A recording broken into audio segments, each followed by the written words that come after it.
Hello, LUGOLOYdians. Now, you might be wondering, where are we? Because we're on location at a place. Today, I'm making vegan mac. So, I'm also going to talk about an interesting idea because by now, those of you that have been following us for a second know that I'm trying to be vegan and that I am Muslim. And so it's like, hey, is veganism compatible with Islam? We'll find out later. But in the meantime, let's get a close-up on this. You guys will never guess who's behind the camera today. Alright, now, vegan macaroni and cheese. So, check this out. You're going to need 2 large yellow potatoes. Yukon Golds are usually what the recipe calls for. We'll see if we can't link that down. I modified the recipe a little bit, but brand new vegan is basically the recipe I'm following. It's really, really easy. You boil some vegetables, you blend some stuff together, you get some macaroni, and you're good. Okay? Now, I've already chopped up my potatoes. If you can't get Yukon Gold, any yellow potato will do. I've chopped that up. You also need like 1 large carrot or like 2 medium carrots. Be timid on the carrots, okay? Because it's very easy to put too much carrot into this. And I've also got 1 white onion quartered. And here's what we're gonna do. Get yourself some boiling water. Look at that. Oh, excuse me. That's some boiling water. Bam. Get you these chopped up veggies. Get those going in the Wawa. Again, be timid on the carrot. If you put too much carrot in, then you're gonna have really, really orange cheesy sauce, and it's gonna get really overwhelmed by carrot. The first couple times that I actually made this recipe, I made that mistake. I put way too much carrot in, and the sauce was just super orange, and it just tasted of carrot instead of like macaroni and cheese, is what it is. And also, okay, so here's the thing. Here's my problem. Anytime I'm trying to cook with potatoes, okay? Raw potatoes are so good, but I need to put the rest of it in the pot so that I can have it for the cheese sauce. So this is gonna be no dairy, there's no milk, there's no cheese in this recipe. It's good. So, right now, what we're doing is the white onion is going to give the sauce some body. We're going to boil this until it's fork tender. So I'll catch you guys in a little bit. Now, I'm going to modify this recipe a little bit. A lot of vegan recipes that are supposed to be cheesy, instead of getting the fat from milk, like milk fat, they'll get it from nuts, so like cashews are a popular choice. Now I had a dumb, and I forgot my cashews somewhere else, and so we actually hopped over to Aldi, and I got cashews. These have some salt already on them, which, whatever, but you can go without these entirely. You can use a 1/4 cup. I put 1 cup of cashews in the blender, and so these are just waiting on those vegetables and the other seasonings that I'm going to add in just a little bit.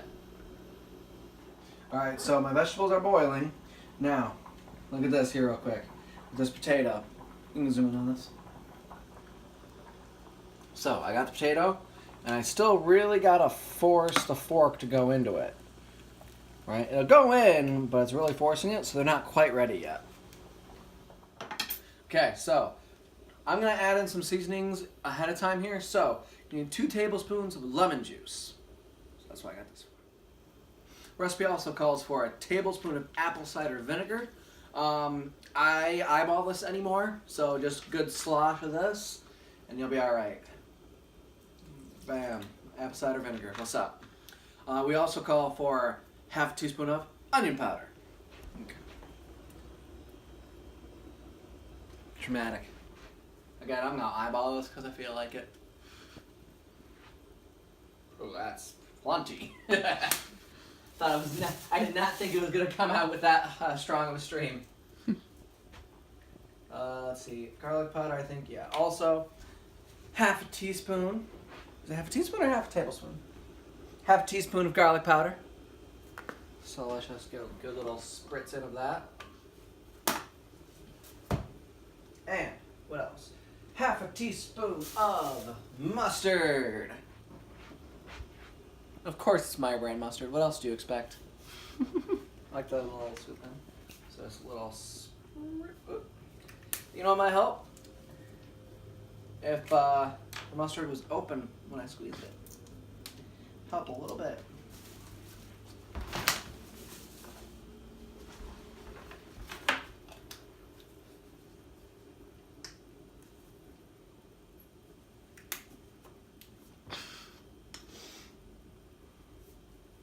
That's going to help with the color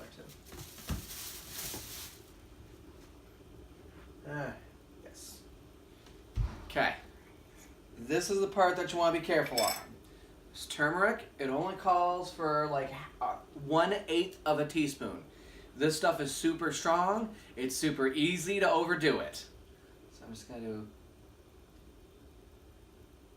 like, even that might be a little too much. I'm going to do one more. Okay. Plenty. And it also calls for a little bit of salt.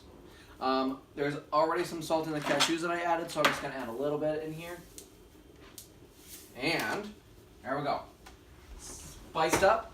We're waiting on our vegetables. And like a lot of vegan, cheesy recipes, we have to have the nutritional yeast. So, 1/4 cup of nutritional yeast. If you want it even cheesier, you can add more. I'm going to go with a 1/4 cup.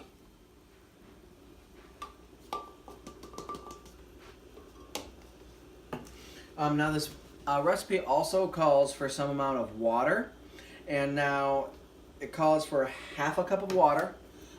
So here's the thing to be extremely careful about. When I get these vegetables out of this pot, I'm using a slotted spoon, okay?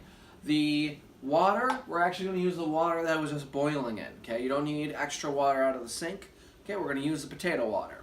And make sure it's well drained, because any extra water you get is going to make the cheese sauce really watery.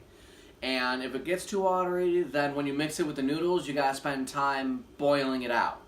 So, I'm going to use a slotted spoon. I'm going to get 1/2 cup of that water. We're going to add that all in here. So I'll see you once I have that done. Okay.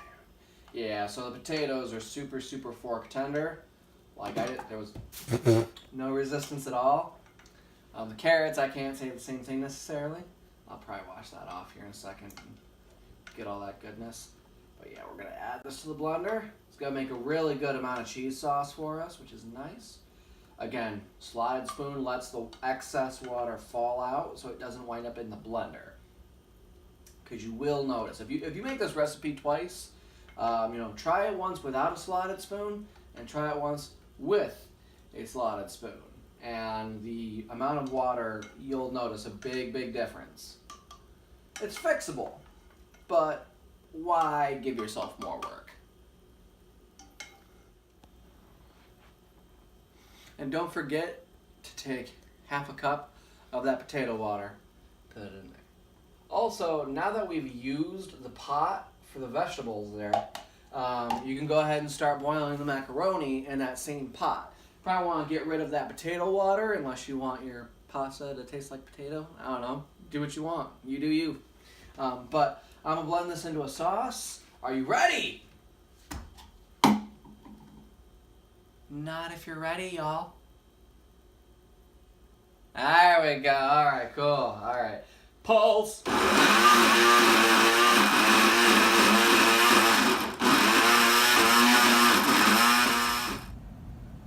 Now, the burning question is veganism compatible with Islam? Yeah, basically.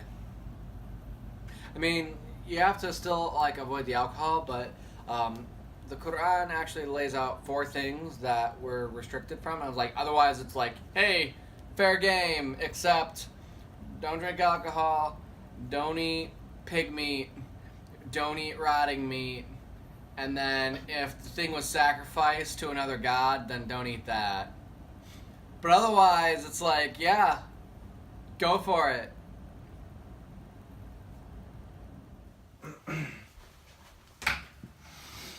Alright, so I've made my pasta. Pasta's good to go. I've got my cheesy sauce, which, again, it's yellow because of the nutritional yeast and the yellow potatoes primarily. A little bit from the carrot, but again, if this is super orange, you use too much carrot. And we're just going to add this to our macaroni. And if when this happens, if it comes out too watery for you, then you boil it for a while until it's the consistency that you want. Because you're in control, baby. Alright. Yeah, so, but like I said, with veganism and its compatibility with Islam, you know, we're allowed to eat, you know, beef and lamb and things like that, but we're not required to, right? So, and also, there's also some scholarly opinions like, you know, the ban on eating pork is really, really well known, but there's some scholarly opinions. I'm not going to claim to be a source saying that this is okay. I'm just saying what I heard. That, you know, if you're going to die, like, if you are literally going to starve to death and the only thing around to eat is a pig, some scholars would say, okay, in that case, eat the pig. Because you're going to die otherwise. Now, if you got other options, like digging up some roots, then maybe do that. But otherwise, yeah, the only prohibitions are no alcohol, no pork, don't eat stuff that's been sacrificed to another god. Like, I killed this lamb for Zeus, and then eat that lamb. Don't do that. And then if it's rotting meat, because that would make you sick, so don't do that. And yeah, so otherwise we're gonna sit down, we're gonna enjoy ourselves. Look at that. Look how awesome that looks. Look how awesome and nice and cheesy that looks. Doesn't that look amazing? Oh, it's so good. Oh.